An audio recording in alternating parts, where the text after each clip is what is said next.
नमस्ते एंड जय हिंद। आज जो मुद्दा है वो बहुत सेंसिटिव है क्योंकि ये आपके और मेरे फ्यूचर से जुड़ा हुआ मुद्दा है। आप सोचिए, क्या हिंदुस्तान की डेमोग्राफी बदली जा सकती है? क्या हिंदुस्तान में हिंदुओं का जो मेजॉरिटी है वो कम की जा सकती है? क्या हिंदुस्तान में ऐसा भी कोई वक्त आ सकता है जब मुस्लिम लोगों की मेजॉरिटी बहुत बढ़ जाएगी? देखिए, मैं हिंदू मुस्लिम करने बिल्कुल नहीं मानता हूँ, पर कुछ आंकड़े जो ऐसे आ रहे हैं ना, वो आंकड़े देखकर आप सही में डर जाएंगे, क्योंकि धीरे धीरे कर कर बांग्लादेश, रोहिंग्या, यहाँ वहाँ से मुसलमान आकर यहाँ की आबादी बढ़ा रहे हैं, मुस्लिम मेजॉरिटी स्टेट्स बना रहे हैं, और उसके बाद हिंदुओं का कुछ गलत गलत हशर हो रहा है। क्या ये सब हो सकता है? कुछ आंकड़े आपके साथ साझा करूंगा और याद रखिए, ये आंकड़े आंखें खोल देने वाले रहेंगे। आप बने रहिए, देखते रहिए एक्सपोजिंग स्टार विद शांतनु।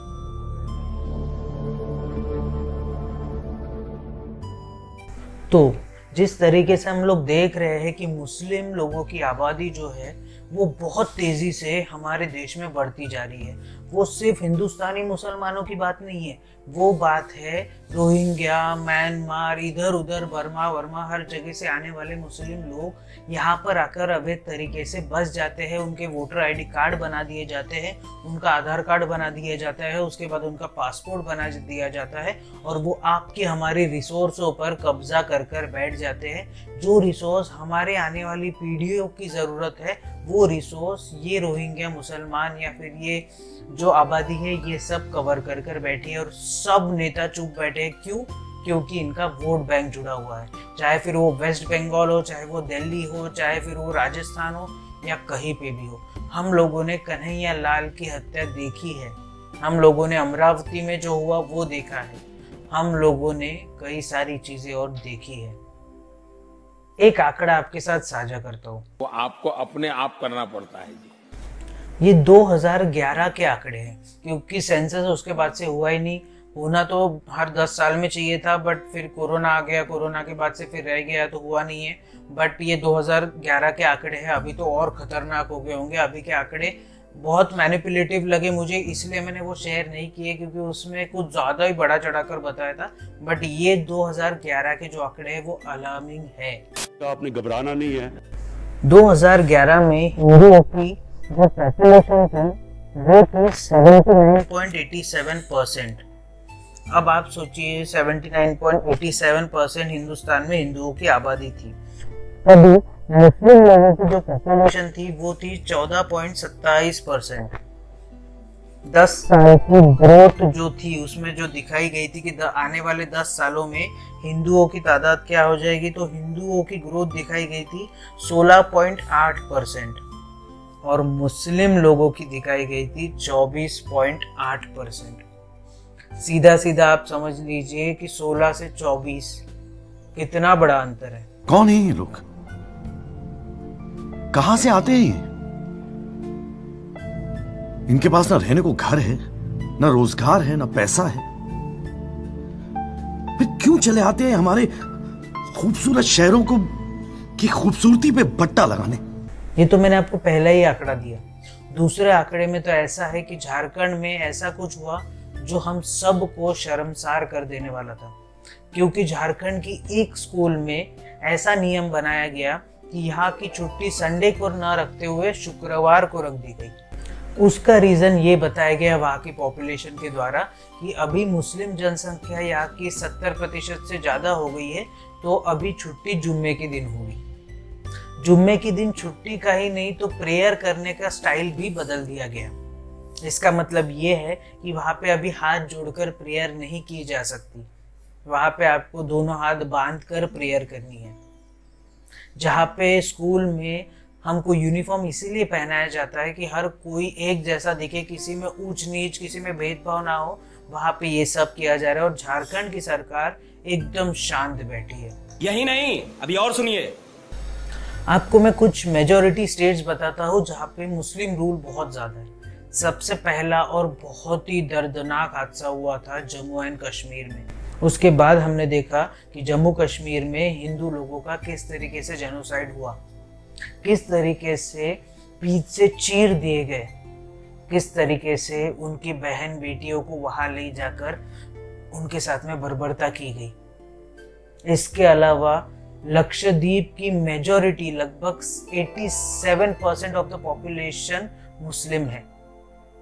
इसके अलावा असम, जो कि हमने देखा है हेमंत बिस्वा शर्मा का वो राज्य है, पर वहाँ की जो पॉपुलेशन है वो भी अभी धीरे धीरे 62% के करीब मुस्लिम हो गई है। हमारे यहाँ ऐसा ही होता है।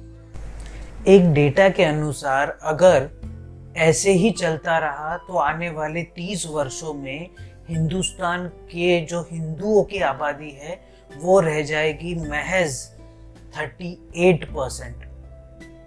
इसका साफ मतलब है कि मुस्लिम लोग इसमें मेजॉरिटी में आ जाएंगे। और हमने देखा है कि जब जब ये लोग मेजॉरिटी में आते हैं तब तब जम्मू एंड कश्मीर जैसा हाल हिंदुओं का होता है। मैं यहाँ पे किसी को भड़काना नहीं चाहता और यहाँ पे मैं ये बिल्कुल नहीं कह रहा कि हर हिंदुस्तानी मुसलमान ऐसा है, पर हाँ, जो रोहिंग्या, जो बाहर के लोग आकर यहाँ पे बसाए जा रहे हैं, वो लोग सही में ये चीज कर सकते हैं। आपको क्या लगता है गज़वाए हिंद क्या है? ये सब गज़वाए हिंद इनका part and parcel of the game है। ये लोग ये सब षड्यंत्र रच रहे हैं। हे भगवान, ये क्या हो रहा है? आप ही खुद सोचिए कि अगर अभी हम लोग नहीं जागे तो क्या होगा। क्या आपको ऐसा कोई लीडर चाहिए जिसने अपने भाई का सर काटकर अपने पिता के सामने पेश कर दिया था ताकि वो दिल्ली की सल्तनत हासिल कर सके?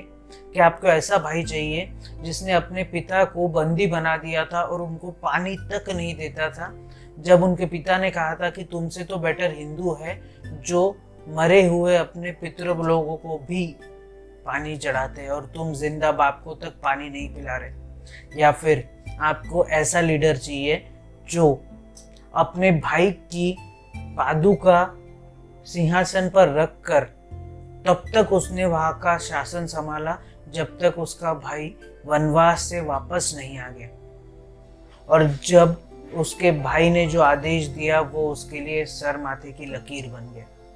क्या आपको ऐसा लीडर चाहिए या आपको ऐसा लीडर चाहिए? क्योंकि आप सोचिए कि हमारे धर्म ग्रंथों में ये कहा गया है कि प्रभु श्री राम ने 14 साल का जब वनवास काटा तो उनके भाई ने अयोध्या की जब गद्दी संभाली तो कभी गद्दी पे नहीं बैठे। प्रभु श्री राम की पादुका को उस गद्दी पर रखकर उन्होंने शासन चलाया, और जिस भी दिन जब भी दिन प्रभु श्री राम आएंगे उनको सब वैसे का वैसा मिलेगा। ये उनके प्रण थे।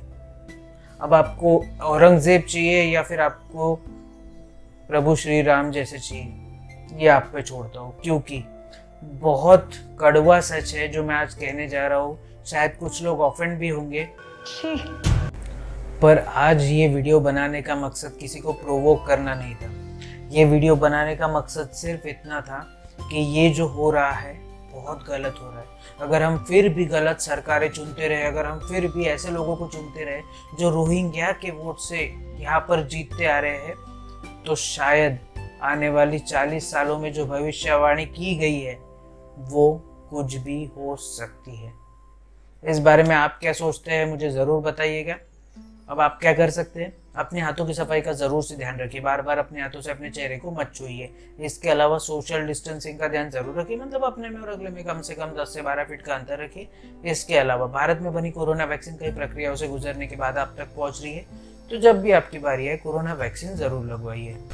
इसके अलावा जब भी आप अपने घर से बाहर निकले अपने चेहरे को फेस मास्क से कवर करना ना भूलिए। अगर आपके स्टेट में या कहीं पे भी मैंडेटरी हो तो इससे आप खुद की भी रक्षा कर पाएंगे और औरों की भी रक्षा कर पाएंगे। इसके अलावा अगर लाइफ में कभी आपको लो फील हो, कोविड की वजह से आपकी जॉब चली गई हो, आप पे इकोनॉमिक क्राइसिस आ गया हो, या कोई भी आपको प्रॉब्लम हो, तो इसके बारे में अपने घर वालों से बात कीजिए, जानने पहचानने वालों से बात कीजिए। डिप्रेशन में मत जाइए, डिप्रेशन को मार के इंडिया से भगाइए। और अगर मेरे पास में और भी कोई टॉपिक आता है तो उसके ऊपर मैं एक वीडियो बना दूंगा। तब तक के लिए आप बने रहिए, देखते रहिए एक्सपोजिंग स्टार विद शांतनु। जय हिंद।